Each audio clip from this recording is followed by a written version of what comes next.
Assalamualaikum dan selamat sejahtera. Tentang menyemai benih. Tentang menyemai benih. Yang mana yang sayur mudah tanam, yang mana yang sukar. Sebenarnya yang pertama sekali, sayur yang mudah ni adalah sayur yang serasi dengan tempat kita lah. Dengan iklim tempat kita. Jadi benih yang saya kongsikan tu adalah antara benih-benih yang serasi dengan tempat kita, iaitu iklim panas dan lembap, panas dan lembap. Dan tanda tu memang senang lah kalau kita nak tengok. Kalau dia serasi, keadaan tumbuhan tu, tanaman tu macam ni. Tumbuhan dia tumbuh dengan subur. Yang ni saya tanam rapat lah. Bila tanam rapat pun, kalau kita perhati, pokok tu naik pun cantik je. Tak ada masalah. Maknanya cukup air, cukup cahaya, cukup baja, dia naik cantik. Inilah pokok yang saya alih minggu lepas.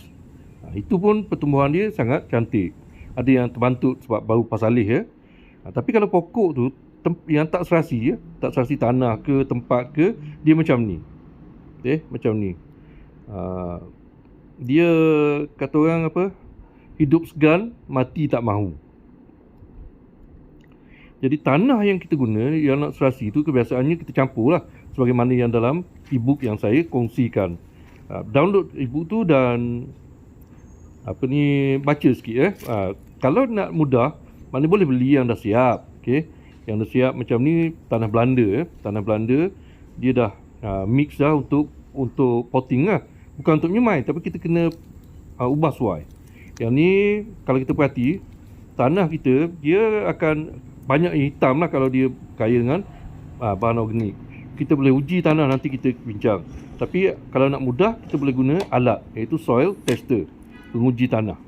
Yang ni dekat online ada jual. Dia ada 4 ciri, 4 bacaan yang dia boleh ambil, iaitu pH, suhu dan kelembapan tanah. Kemudian yang di luar tanah ialah keamatan cahaya. Jadi kita adjust di belakang lah untuk bacaan mana-mana.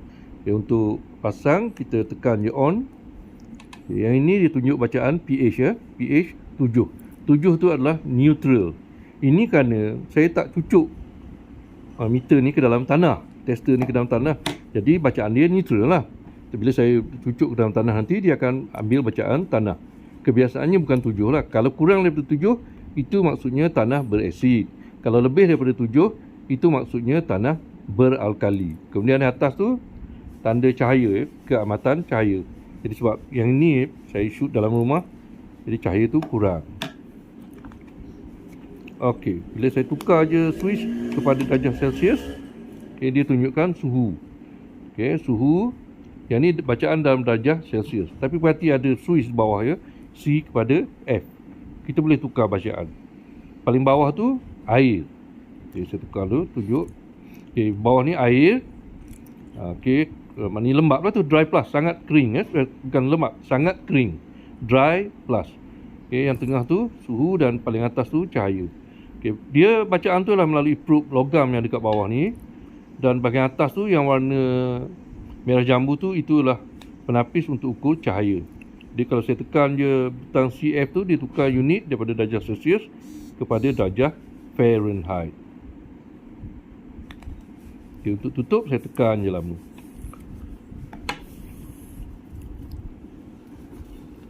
Bila kita nak uji tanah, apa yang kita buat? Katalah saya nak baca pH, saya tukar je switch kepada pH.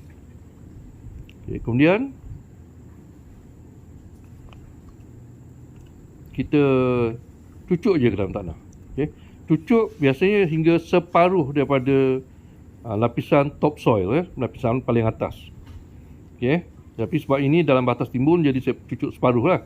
Kalau perhatikan pH sini ialah 7. Sempurna lah.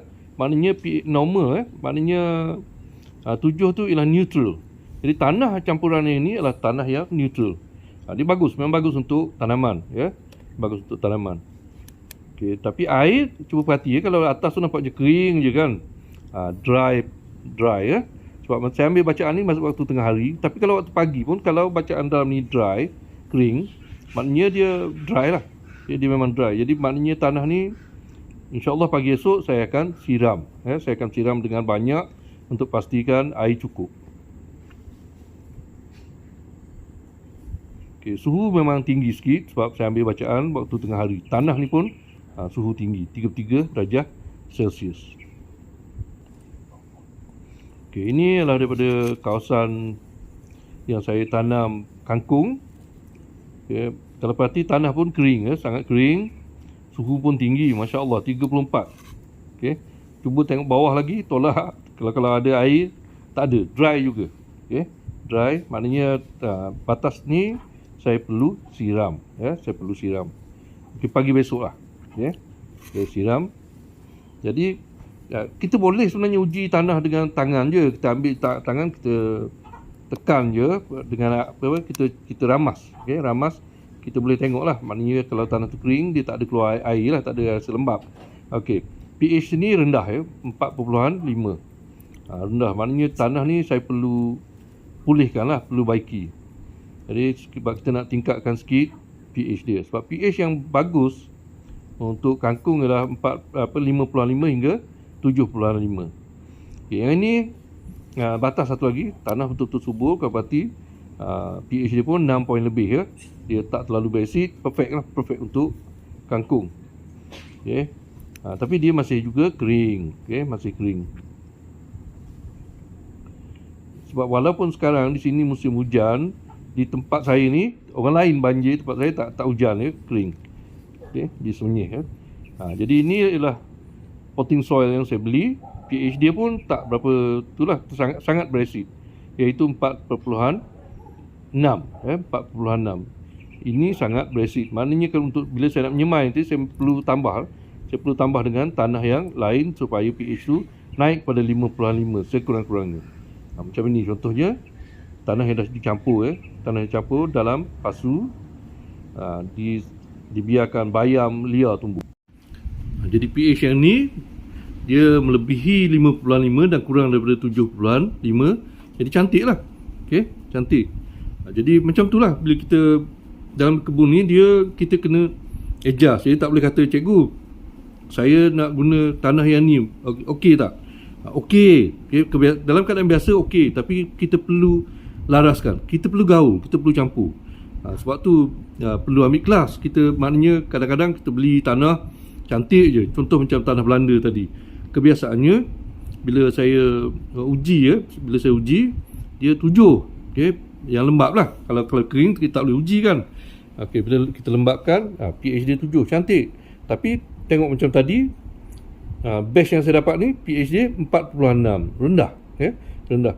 Jadi kebiasaannya diorang akan tingkatkan sikit pH supaya jadi antara 5.5 hingga 7.5. Jadi cara yang kita nak tingkatkan tu, kita boleh adun dengan tanah lah, dengan tanah topsoil ke.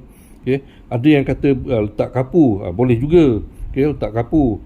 Tapi letak kapur ni maknanya kita juga bekalkan kalsium ke dalam tanah.